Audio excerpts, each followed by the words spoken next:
The House of C.S. Lewis. Gentlemen, scholars, and chaps. Clive Staple Lewis was a chap, known for his collegiality and his just good-lookingness and, everything that goes with that. His writings would come to influence the many who would come into contact with him, changing their lives forever. His favorite pastime was sitting over a few drinks and discussing philosophy with his friends.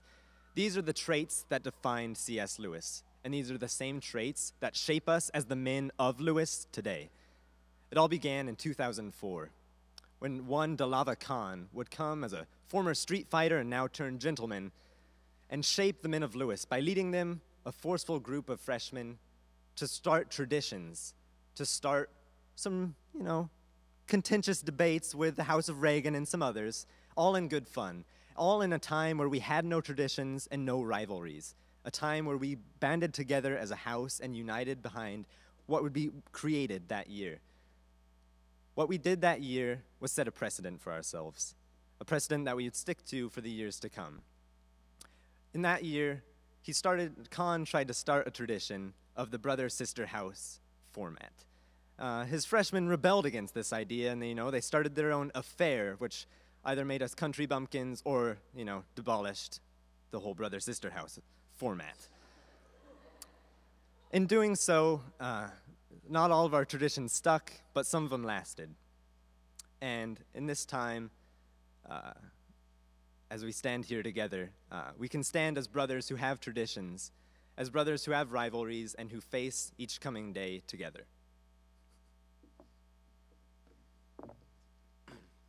The house had a very rough start, to say the least, especially with regards to our first elected group of leaders. They were picked, in fact, for their lack of leadership abilities, or their lack of proper leadership abilities. And while this house leadership team may have been rough around the edges, they actually ended up being a very well-rounded group of leaders. Lech Leister, our first house scholar, who was not a scholar, ended up winning the Jack Award, which is given for the most prestigious house scholar. And then we had Randazzo, who, the most presidential, was helmsman. And he tried to get the school to sign a contract in which the House of Lewis would be the only house allowed to sell anything in the student lounge. And the school tore it up in his face. As the house has moved on, though, the incoming freshmen offered a new form of lifeblood. You see, we got Omar, the first King's Court jester, who at new student orientation asked the student body president if he could figure out a way to impeach the student body president, a question we are still asking.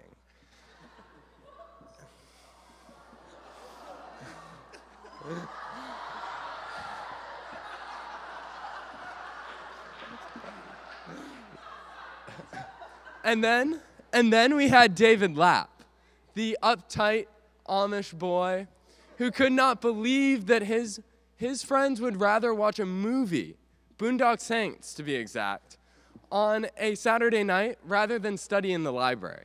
But you see, all of this came together in what we affectionately call playful, drunken sobriety, which that year helped us and led us to the 2005-2006 House Comp victory.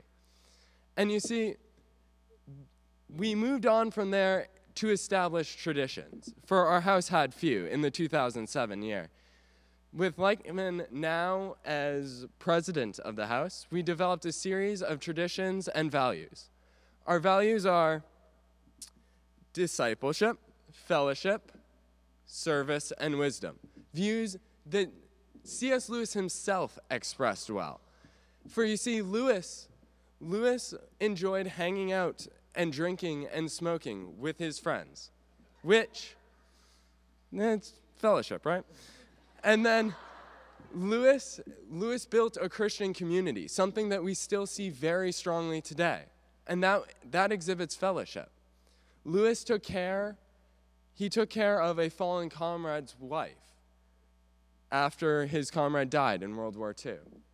And he was on the forefront of the academic movement of the time. And like Lewis, we seek to exhibit these same characteristics. That same year also marked the creation of our house crest and the finalization of our house colors. Black for mystery. White for, don't laugh, it's mysterious. White for excellence and truth, and maroon for courage and strength. Our house crest features a cross symbolizing God, the ultimate head of our house. A lion faces that cross, symbolizing Christ, who leads us as we face God as all men should. The lion represents the Aslan character from C.S. Lewis's Narnia Tales.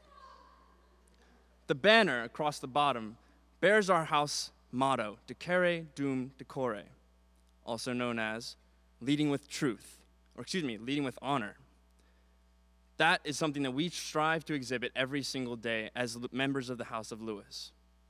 The black and white checkered background we borrowed from Magdalen College in Oxford, C.S. Lewis's alma mater. Although we did not win the House Cup, surprisingly enough, that year we did continue to grow as brothers. The following year, 2007-2008, was a relatively calm year for the House, barring one extreme exception. A terrifying incident. I'm of course referring to The Apprentice, which none of you, unfortunately enough, had to experience, but my class did. What we did, basically, was take overpriced, falling apart, understocked children's books that Eric Metaxas delightfully donated to the school, and we tried to sell them for exorbitant prices. Because nothing says business savvy quite like extorting as much money as possible from grandmothers in the park. There's a reason I'm not a business major. Thankfully, that debacle managed to only cast its pall over one semester. It only ruined my fall semester freshman year. The next spring semester was relatively calm. That is, until we decided to try to impeach Dustin Pope as president for lacking in his presidential duties. Of course, we soon realized that the reason he was slacking was because of a severe personal crisis which he had been facing for several weeks and which had demanded all of his attention. That moment of insensitivity aside, we managed to fill out the rest of the year in relative ease and comfort, welcoming in new freshmen and leading on to the next year.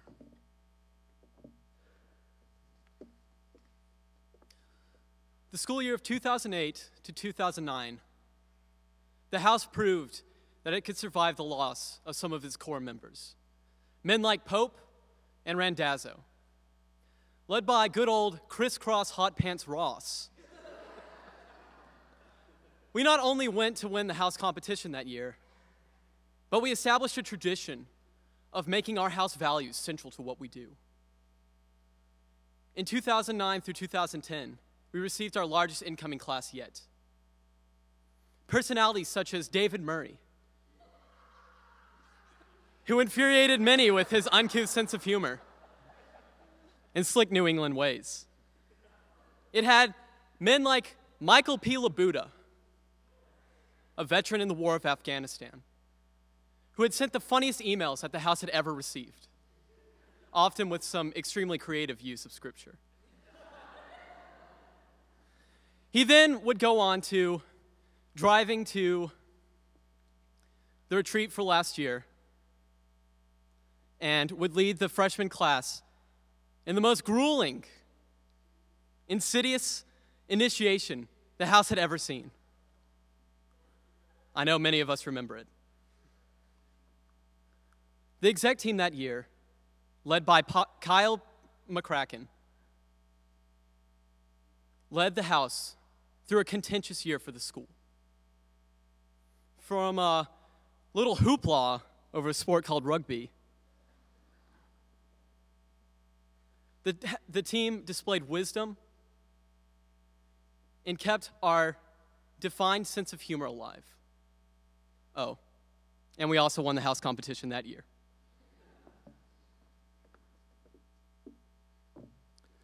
Last year, under the leadership of President Spencer Imbrock, the House built upon this foundation by stretching the boundaries of what anyone had considered possible with the House system. We organized a TKC night at the smash off-Broadway hit The Screw Tape Letters. From selling tickets to interacting with the star to shepherding over 100 people to the event, we lived out the mission of the King's College by getting people out of the city room and into the city.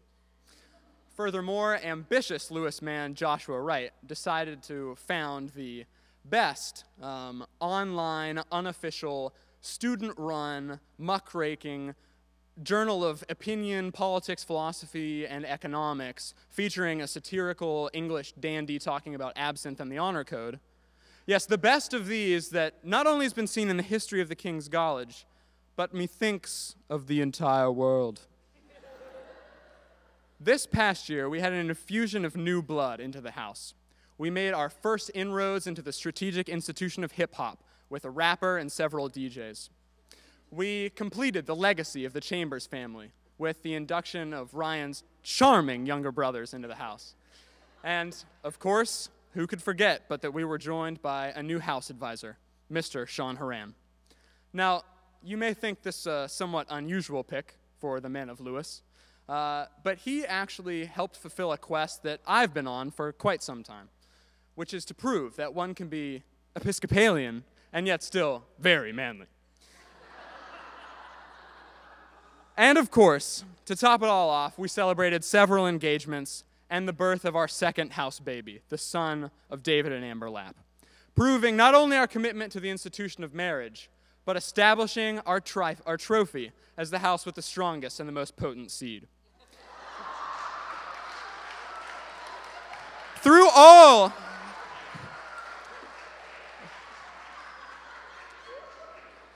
of these triumphs, we remain called to excellence and contending for truth.